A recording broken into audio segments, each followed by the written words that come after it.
Espaçonave Terra. Versão e distribuição Sinapse.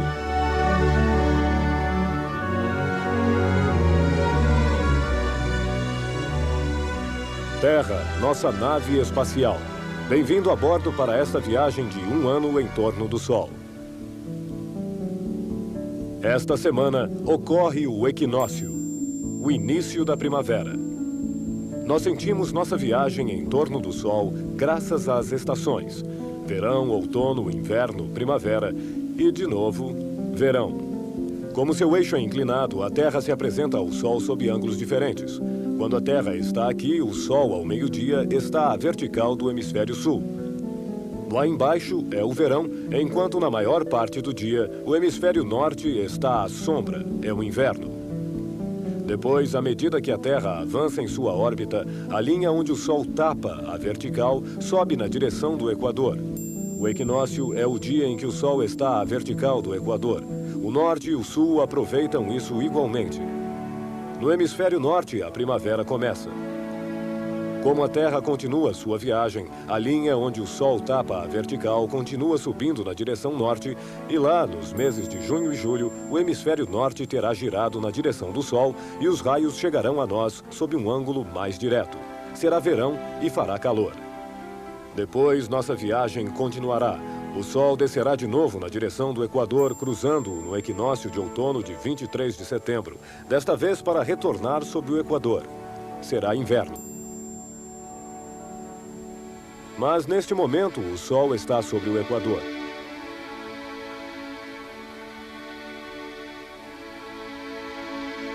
É nesta época de equinócio que as grandes marés se formam. A atração da Lua atrai a água dos oceanos. Se a Lua está em condição de meia-lua, esta força de atração age nesta direção, enquanto a atração do Sol age em outra direção. Estas duas forças divergentes provocam pequenas marés apenas. Em compensação, se a Lua está alinhada com o Sol, suas forças de atração se adicionam, se conjugam e provocam marés mais fortes. No dia do equinócio, o Sol, totalmente à vertical em relação ao Equador, vem somar sua força de atração à força centrífuga da Terra, e é assim que as grandes marés de equinócio se formam.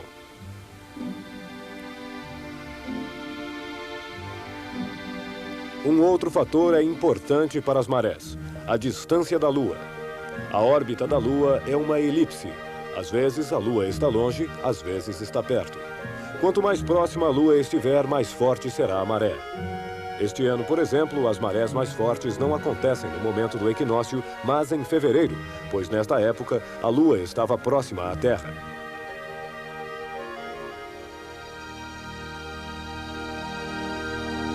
Olhando para o Sol no ponto equinócio, no dia da primavera, vemos que ele aparece em frente à constelação de Peixes. O eixo da Terra, há milênios, descreve um círculo e muda um pouco sua inclinação. O Equador, evidentemente, também muda de inclinação bem lentamente. Se o Equador muda de inclinação, o dia do equinócio também mudará, já que o equinócio ocorre quando o Sol está à vertical do Equador. Há 3.000 anos, no dia do equinócio, o Sol ficava na frente da constelação de Peixes. Atualmente, ele se encontra no limite desta constelação. Pouco a pouco, durante os séculos que estão por vir, o Sol, no dia do equinócio, não estará mais em Peixes, e sim em Aquário. Veja por que ouvimos falar sobre o começo da Era de Aquário. Os astrônomos chamam isto a precessão dos equinócios. O deslizamento bem lento do Sol, de Peixes, na direção de Aquário. Quando falamos de Peixes e de Aquário, nos referimos às constelações, os grupos de estrelas, não aos signos astrológicos. Os astrólogos não reajustaram seus signos a este deslizamento do equinócio. Por isso, há milênios, os signos astrológicos estão deslocados em relação às estrelas. Esta semana, dobramos a velocidade de Marte, o planeta vermelho que circula na órbita vizinha exterior. A Terra, em órbita interior, mais rápida do que Marte, o ultrapassa a cada 2 anos. Durante esta manobra de ultrapassagem, deslizamos pouco a pouco entre o Sol e Marte. Sol, Terra e Marte estão alinhados. Marte está em oposição ao Sol. Isso significa que, olhando da Terra no momento em que o Sol se põe a oeste, Marte nasce a leste. À meia-noite, podemos achar Marte um pouco mais amarelo que as estrelas, olhando na direção sul.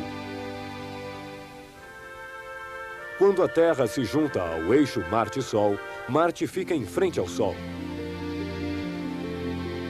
Ao meio-dia, o Sol fica a sul e à meia-noite é Marte que fica a sul. Marte é o único planeta onde os astrônomos poderão andar num futuro próximo. Uma sonda foi colocada lá em 1976 para coletar amostras e analisá-las.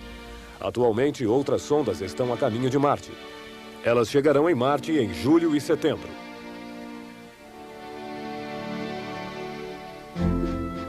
Este fim de semana para localizar Marte entre as estrelas vai ser fácil. Marte estará bem ao lado da Lua. Enquanto viajamos em torno do Sol, esquecemos que a Terra arrasta consigo uma enorme coluna de sombra de 12 mil quilômetros de largura. No entanto, deveríamos nos lembrar disto, pois toda noite, quando o Sol se põe, entramos nesta sombra para nela passar a noite. Este fim de semana, na noite de domingo para segunda, será lua cheia. E graças a um eclipse lunar, nós podemos ver a sombra da Terra. Ela vai se projetar sobre a Lua e a obscurecerá.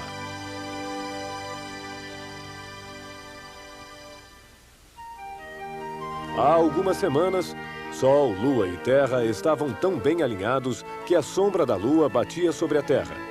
Era o eclipse do Sol que você pôde ver aqui nesta tela. A zona de eclipse total é muito estreita e ele só dura alguns minutos.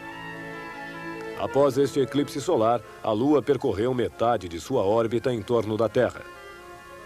Domingo à noite, a Lua se encontrará exatamente na frente do Sol e mergulhará na sombra da Terra.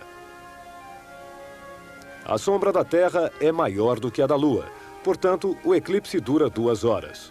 Toda a metade-noite da Terra poderá aproveitar o eclipse lunar segunda-feira às 5 da manhã.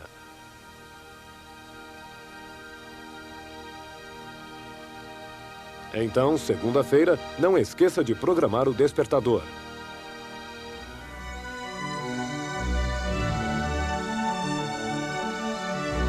Até o próximo programa. Todos em órbita.